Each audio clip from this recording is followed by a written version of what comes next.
एक महत्त्वाची बातमी पुन्हा एकदा अपडेट येतोय आपल्याकडे। ऑपरेशन सिंधू संदर्भातला ऑपरेशन सिंदूरवर पंतप्रधान मोदींचं लक्ष आहे। रात्रभर पंतप्रधान नरेंद्र मोदी याच्यावर लक्ष ठेवून होते। रात्रभर याचं लाईव्ह मॉनिटरिंग पंतप्रधान नरेंद्र मोदी यांच्याकडनं करण्यात येत होतं। भारतीय लष्कराच्या कारवाईवरती संपूर्णपणे देखरेख पंतप्रधान नरेंद्र मोदी यांची होती आणि पंतप्रधान कार्यालयातून स्वतः पंतप्रधान नरेंद्र मोदी या सर्व बाबींवरती बारीक घडामोडींवरती लक्ष ठेवून होते।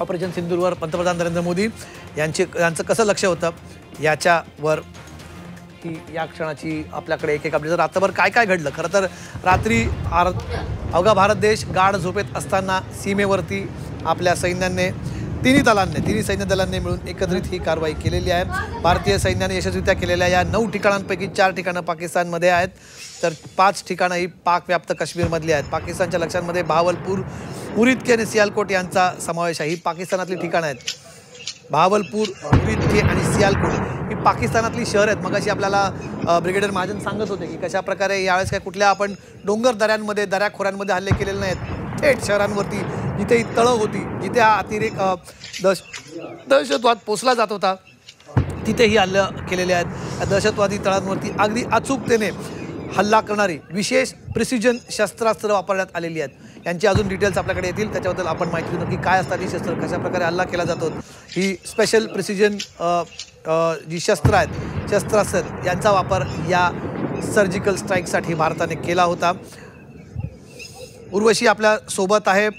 उर्वशी, तुम्ही माहिती दिलेली आहे की यावेळेस पाकिस्तानमधल्या शहरांवरही थेट आपण तिथे जिथेही तळं होती त्यांच्यावरती हा हल्ला करण्यात आलेला आहे।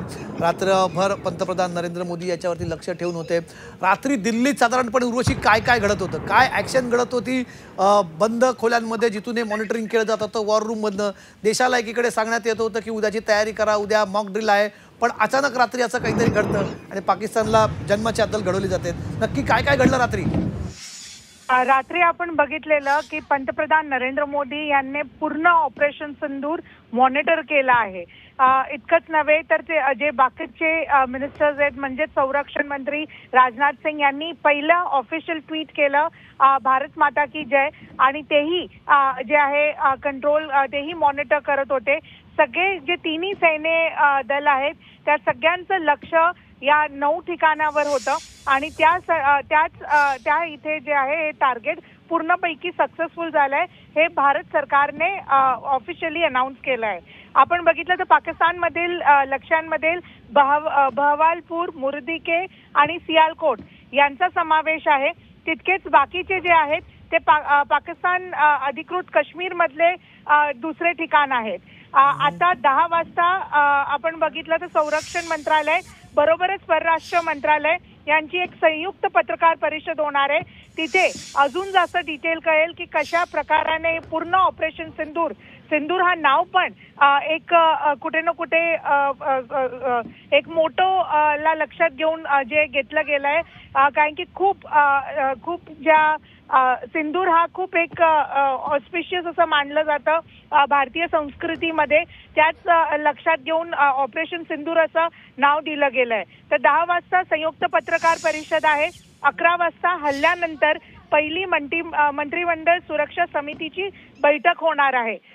या CCS बैठकमध्ये पुढचं, कारण की पाकिस्तान रिटॅलिएट करू शकतो, पाकिस्तान उत्तर देऊ शकतो। शहबाज शरीफ यांनी एक्सेप्ट पण केलं आहे की हल्ला खूप मोठा होता आणि उत्तर देणार आहे, म्हणून भारत आणि भारताची पूर्ण जी वेगवेगळे दल आहेत ते कसे रेडी आहेत का त्यावरती ही चर्चा होणार। उर्वशी, काय साधारणपणे तयारी त्यांना कशा प्रकारे सज्ज राहण्यास सांगितलं, कुठल्या तयारी करण्यात आल्यात?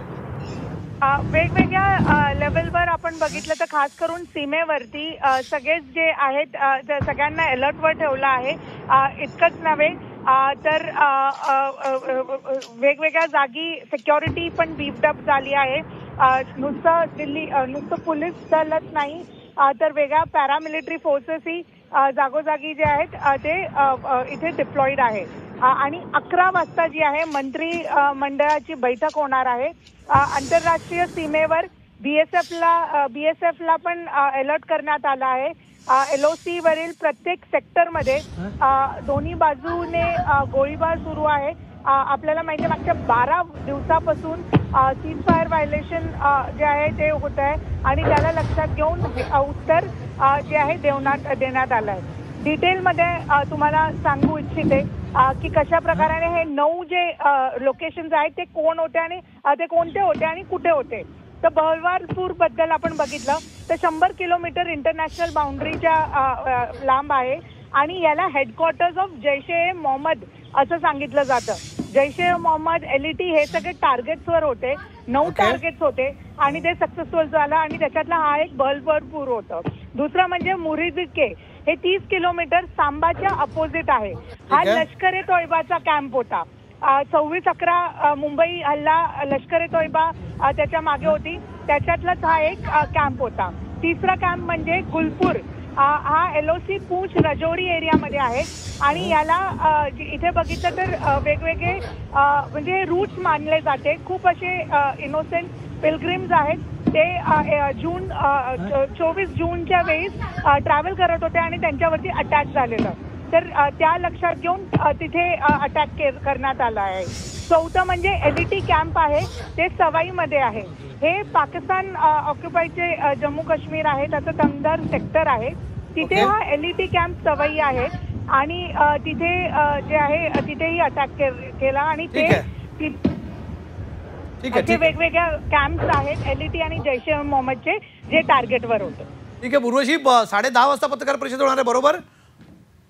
10 वाजता संरक्षण मंत्रालय आणि परराष्ट्र मंत्रीची संयुक्त पत्रकार परिषद होणार आहे. तुम्ही त्याची पण तयारी करा, तिकडे आपण असणार आहोत, पण तुमच्याकडे आम्ही परत येत राहू जशा रात्री घटना आणि रात्रीच्या आपण भारताने मध्यरात्री केलेला हल्ला याच्यावरच्या अनेक डिटेल्स येतात. पाकिस्तानचा खोटारडेपणा सुरूच आहे. पाकिस्तानने या हल्ल्यानंतर एक तर सगळ्यात पहिले त्यांनी ज्या प्रकारची प्रतिक्रिया दिली, त्याच्यानंतर 15 ठिकाणी हल्ला केल्याचा खोटा दावा पाकिस्तानने तिथे केलेला आहे.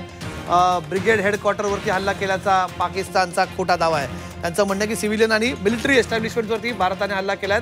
हवाई दलाची 5 विमानं पाडल्याचा दावा देखील पाकिस्तानने केला की भारतीय हवाई दलाची 5 विमानं पडली आणि त्यांनी हे देखील म्हटलं की ती भारतीय सीमेत जाऊन पडली. नंतर हा पाकिस्तानचा एक प्रकारे कांगावा खोटारडेपणा सुरूच आहे. आणखी एक ब्रेकिंग न्यूज आहे, भारताच्या हल्ल्यानंतर पाकिस्तानात पळापळ सुरू झालेली आहे. पाकिस्तानातील मदरशांमधून स्थानिकांची पळापळ सुरू असल्याचं चित्र समोर येत आहे. पाकिस्तानातील मदरशांमधून घोषणा करण्यात येते लोकांना तिथून बाहेर जाण्यासाठी. ऑपरेशन सिंदूर नंतर पाकिस्तानामध्ये घबराटीचं वातावरण आहे. भारताच्या हल्ल्यानंतर पाकिस्तानात पळापळ बघायला मिळते. अपने बच्चों को, अपने बुजुर्गों को लेकर अपने घरों को लॉक करके ऊपर रोड वाली तरफ चले जाएं और कलमा तैयबा का विर्द करें. ऐलान ऐलान ऐलान एक जरूरी ऐलान समाअत फरमाएं. तमाम एहलियाने मोहल्ला के लोग अपने बच्चों को, अपने बुजुर्गों को लेकर अपने घरों को लॉक करके ऊपर रोड वाली तरफ चले जाएं, क्योंकि ये कुछ अदारों का हमें हुक्म है कि आप अपने इस आबादी को यहाँ से थोड़ी देर के लिए शिफ्ट करें. एहलियाने मोहल्ला अपने बच्चों को, अपने बुजुर्गों को लेकर अपने घरों को लॉक करके ऊपर रोड वाली तरफ चले जाएं. और पाकिस्तानच्या मदरशांमधून लोकांना आपल्यातल्या घरातल्या ज्येष्ठांना आणि लहानांना बाहेर घेऊन जाण्याचे आदेश देण्यात आले. भारताने आपल्या ज्या प्रेस रिलीजमध्ये स्पष्टपणे सांगितले कुठल्याही प्रकारच्या सिव्हिलियन एरियामध्ये नागरी वस्त्यांवरती हे हल्ले केलेले नाहीत. फक्त दहशतवादी तळांवरती जिथे हा दहशतवाद पोचला जातो, जिथे या दहशतवादाला ताकद दिली जाते, जिथे या अतिरेक्यांचं ट्रेनिंग केलं जातं, तिथेच आणि तिथेच केवळ हे हल्ले करण्यात आले आहेत. भारताने स्पष्टपणे सांगितलं आहे. पण कशा प्रकारची घबराट पाकिस्तानमध्ये आहे